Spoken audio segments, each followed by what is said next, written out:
कक्षा 10वीं के सभी विद्यार्थियों, लो जी आज मैं आपको 26 फरवरी का, जी हाँ, सुबह का पेपर आपको बता रहा हूँ। बढ़िया से आप तो कंप्लीट करिएगा, यही प्रश्न पत्र पूरा हुबहू परीक्षा हाल में देखने को मिलेगा। चलिए तो शुरू करते हैं।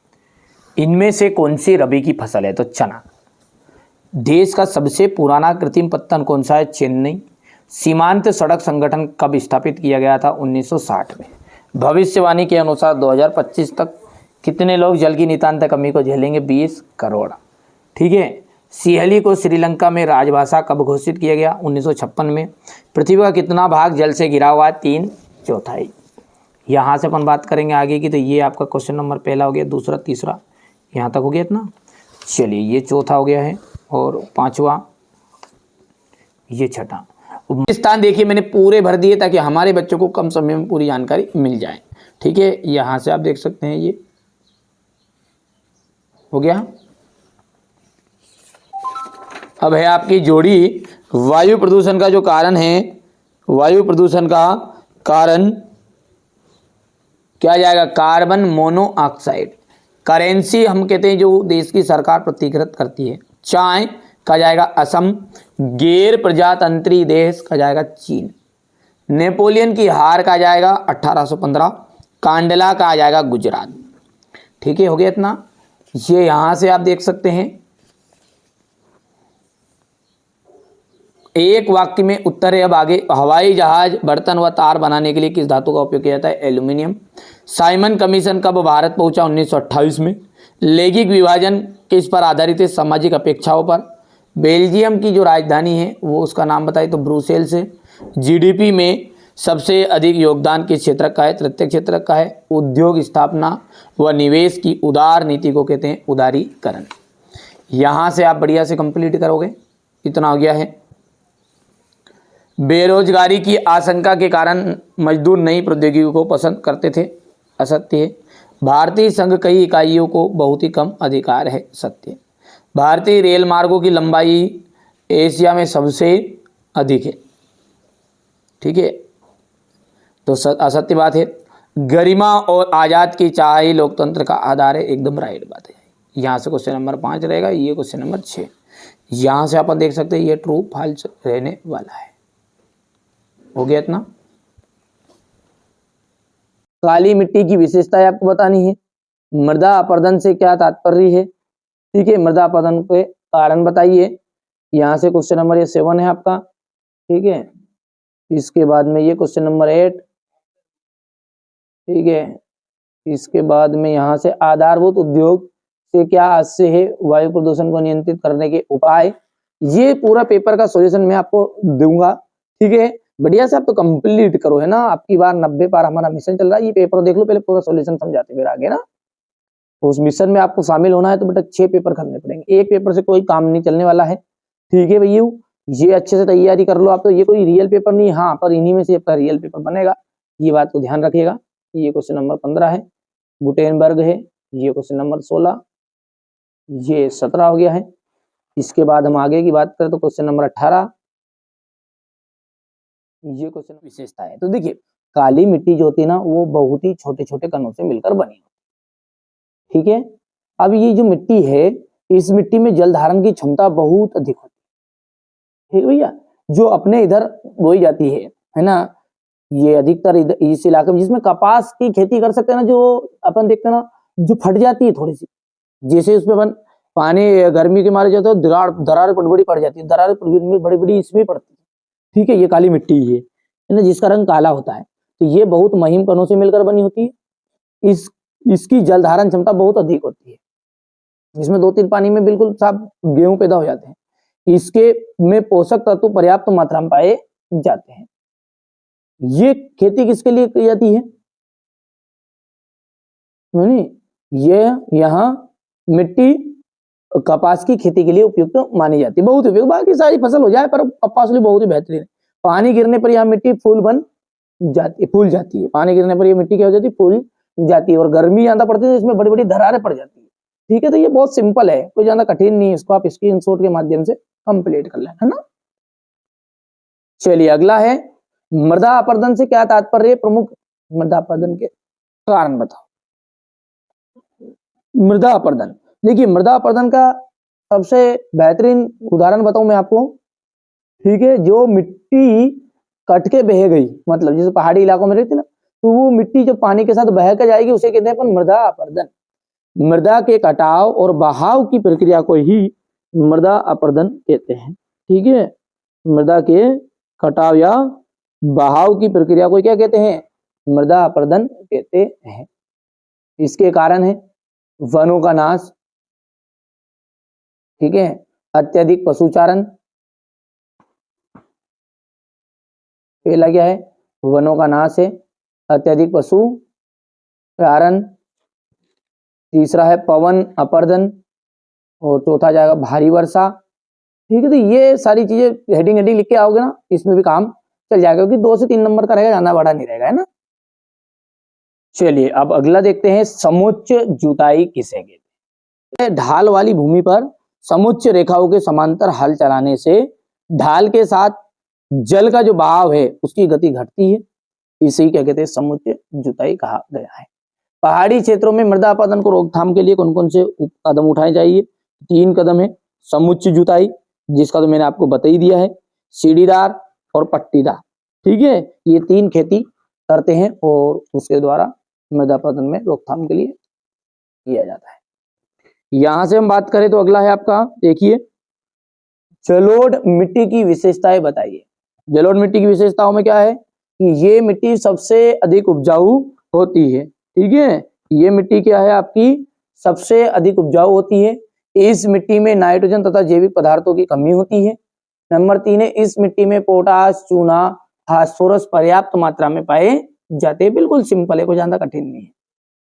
अब अगला जो प्रश्न है ना, वो है प्रारंभिक जीविका निर्वाह कृषि और वाणिज्य कृषि में अंतर। देखो क्या है पहला पॉइंट, वो देखो सबसे पहला कि ये भूमि के छोटे टुकड़ों पे की जाती है, ये भूमि के बड़े टुकड़ों पे की जाएगी, बड़े क्षेत्रों में की जाएगी। इसके लिए उर्वरकों तथा रासायनिक खादों का प्रयोग लगभग ना के बराबर करते, वाला कि करते हैं पर ना के बराबर करेंगे, पर इधर तो कृषि उर्वरक रासायनिक खादों का प्रयोग करेंगे ज्यादा। ठीक है भैया, इस कृषि में फसलों का उत्पादन कम होता है, और इसमें क्योंकि ये मशीनों के द्वारा होगी और टेक्नोलॉजी के द्वारा होगी, नई नई टेक्नोलॉजी, तो इसमें फसल का उत्पादन भी अधिक होगा। समझ में आ रही तो हाँ करो। ठीक है, ये क्या है कि इस कृषि, यहाँ कृषि भूमि के छोटे टुकड़ों पर करेंगी, ये भूमि के बड़े क्षेत्रों पर की जाएगी। इसके लिए रासायनिक उर्वरकों का प्रयोग लगभग ना के बराबर रहेगा, इसमें उर्वरकों का प्रयोग किया जाएगा। इस कृषि में फसलों का उत्पादन कम होता है, इसमें अधिक होता है।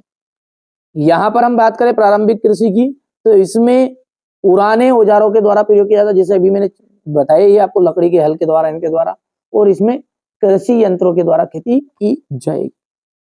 इसका उद्देश्य क्या है? परिवार का पालन पोषण करना होता है, और इसका उद्देश्य क्या है? व्यापार करना होता है। तो ये इतने सारे पॉइंट है, जो जमे 3-4 पॉइंट हो वो कर लेना है ना। यहां से अपन स्क्रीनशॉट लो, हो गया इतना। इसके बाद में ये दूसरा हिस्से कर लेना, बढ़िया से कंप्लीट करो आप, कोई दिक्कत नहीं है ना। अब यहाँ पर इसका अथवा है, भारत में उगाई जाने वाली मुख्य रेशेदार फसलें कौन कौन सी है? तो कपास, जूट, सन और प्राकृतिक रेशम भारत में उगाई जाने वाली 4 प्रमुख रेशेदार फसलें। इनमें से पहली 3 मृदा में फसल उगाने से प्राप्त होती है, और चौथा रेशम के कीड़े के कोकून से प्राप्त होती है, जो शहतूत के पेड़ की हरी पत्तियों पर पलता है। ठीक है, बहुत सिंपल है, पढ़ोगे जिसमें समझ में आएगा सारी चीजें। चलिए अब आगे बढ़ते हैं, और अगला क्वेश्चन क्या है अपना? आधारभूत उद्योग क्या है से क्या से। देखिए आधारभूत का मतलब है कि जो दूसरे उद्योगों के लिए आधार का काम करेंगे, कच्चे माल की तरह काम करेंगे, सीधी सी बात ये है। तो हम कहेंगे कि वे उद्योग जो अन्य उद्योगों के आधार होते हैं, इनके उत्पादन और अन्य उद्योगों के निर्माण तथा संचालन के काम में आते हैं। इनके जो उत्पादन है वो नहीं, ठीक है, इनका उत्पादन लिख दो आप, तो इनके क्यों करो, इनका उत्पादन अन्य उद्योगों के निर्माण तथा संचालन के काम में काम आते हैं। जैसे लोहा इस्पात उद्योग हो गया, लोहा इस्पात, तांबा प्रगलन और एल्यूमिनियम प्रगलन उद्योग आदि। आगे की बात करें तो वायु प्रदूषण को नियंत्रित करने के उपाय। तो वायु प्रदूषण को नियंत्रित करने में क्या आएगा? सबसे पहले कारखानों की चिमनियों की ऊंचाई बढ़ा देनी चाहिए, तथा उनसे निकलने वाली हानिकारक गैसों के प्रभाव को कम किया जाना चाहिए या किया जा सकता है। ठीक है, कारखानों की चिमनियों को ऊंचाई बढ़ा देंगे तो उनसे निकलने वाली जो हानिकारक गैसें रहेगी उनका प्रभाव कम हो जाएगा। दूसरा है कारखानों में कम से कम प्रदूषण होने वाले ऊर्जा संसाधनों का उपयोग करना चाहिए, जैसे सौर ऊर्जा हो गई, सौर पैनल हो गया है। इनके द्वारा अपन वायु प्रदूषण को काफी हद तक नियंत्रण कर सकते हैं। उद्योगों में प्रदूषण नियंत्रक उपकरण लगाए जाने चाहिए। चौथा है आपका औद्योगिक इकाई की स्थापना से पूर्व ही प्रदूषण अनुमान लगाकर उसको नियंत्रित करने के साधन जैसे वनस्पति आवरण आदि कारखाना परिसर में विकसित किया जाना चाहिए। तो ये इतनी चीजें तो आपको कंप्लीट करनी, 3 तो कर लेना, 4 मत करना, भले 3 याद कर लेना है ना। हो गया इतना, यहां से अब है सड़क परिवहन के 2 गुण। आपने देखा होगा कि जो सड़कें हैं, सीधी सी बात, सड़क कोई पहचानता है, हर एक बच्चे की इमेज में है ना। सड़क जो होती है उबड़ खाबड़ जगहों पर बना सकते हैं, रेल को नहीं बना सकते भाई साहब, रेल के लिए सीधी पटरी चाहिए, है ना। तो सड़कें उबड़ खाबड़ जगहों पर बनाई जा सकती है। सड़कें गांव को शहर से जोड़ती है। छोटी और कम दूरियों के लिए तीव्र गति से परिवहन सड़कों के द्वारा ही होता है। यदि हम बात करेंगे कि जरा सी दूर जाना आपको 2-4 किलोमीटर, तो उनके लिए सबसे तेज परिवहन किसके द्वारा होगा? सड़क के द्वारा।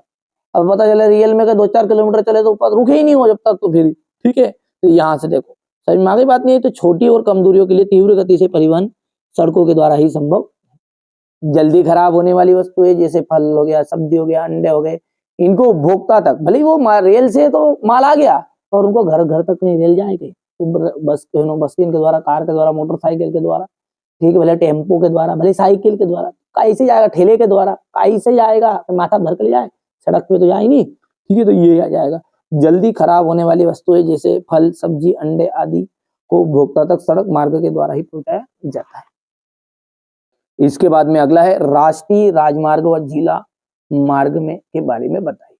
देखिए, राष्ट्रीय राजमार्ग देश के दूरस्थ भागों को जोड़ते हैं।